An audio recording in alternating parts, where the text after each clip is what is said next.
Саламатсыздар ма көрермендерім? Қара майлы сабынның пайдасы туралы естідіңіз бе? Бүгінгі видеом қара майлы сабынның денсаулыққа пайдасы туралы болмақ. Алдымен қызықты, пайдалы видеоларымды өткізіп алмас үшін каналыма тіркелуді ұмытпаңыз. Қайың адам денсаулығына жақсы әсер ететін ерекше өсімдік. Оның бүршіктері мен шырыны ұзақ уақыттан бері дәрілік мақсатта қолданып келеді. Әрі одан қағаз бен қара май алынады. Қара май косметологияда, медицинада және халықтық емде жиі қолданылады. Сонымен қара майлы сабынның пайдасы қандай? Кейбір косметикалық бұйымдар сымбатты көрінуге жол ашқанымен, оларды сатып алуға кез келгеннің қалтасы көтере бермейді. Бірақ косметикалық бұйымдардан кем болмайтын әрі қолжетімді бағамен сатылатын қара майлы сабын дегтярный мылы бар. Қазіргі таңда қара майлы сабынға деген сұраныс күн сайын артуда. Себебі қара майлы сабынға деген нәзік жандылардың қызығушылығы басым. Қара майлы сабынның 90% жай сабыннан, ал 10% қайың қара майынан тұрады.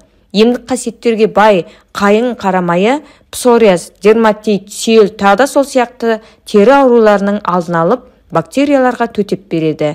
Қайың қара майы терідегі сызаттардың болмауына, жарақаттардың жазылуына ықпал етіп, теріні күйік шалғанда да көмекке келеді. Беттегі қарадақтар мен безеулерден арылам десеңіз, тұрақты түрде қара майлы сабынды қолданыңыз. Қара майлы сабынның иісі жағымсыз келеді. Иістің жағымсыз келуі оның құрамындағы табиғи құрамдас бөліктердің басым болуында.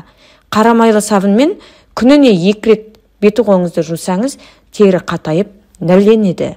Қара майлы сабын тері ауруларына ғана емес, шаш күтіміне де өте пайдалы. Қайызғақтан арылам десеңіз, шашыңызды қара майлы сабынмен немесе қара майлы шампуньмен жуып тұрыңыз. Шашыңызды жуған кезде сабын суды қолданбас бұрын қара майлы сабынды қолданыңыз. Қара майлы сабын шашты жалтыратып, оның ұштанып түсуіне жол бермейді.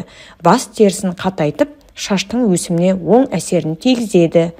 Косметикалық сабындарға қарағанда қара майлы сабын әлде қайда жақсы. Оның құрамында химиялық заттар болмайды. Бағасы да қолжетімді.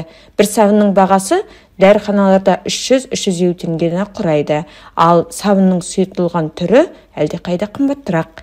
Қара майлы сабыннан ешқандай да аллергия болмайды. Бұл сабын кез келген тері түріне жағады. Әсіресе құрғақ теріге өте пайдалы. Қара майлы сабынды жаз мезгілінде сирек, ал қыс мезгілінде жиі қолдану керек. Себебі сабын қыстыгүні теріні суық аяздан сақтайды. Жаз мезгілінде сирек қолданудың себебі аптап ыстықта тері майлы болады. Сондықтан да жаз күндері сабынды аптасына 2 рет қана қолданған жөн. Бүгінгі видеом осындай. Видеоны аса лайк басып пікір жазуды және достарыңызбен бөлісуді ұмытпаңыз. Келесі видеоға дейін сау болыңыздар.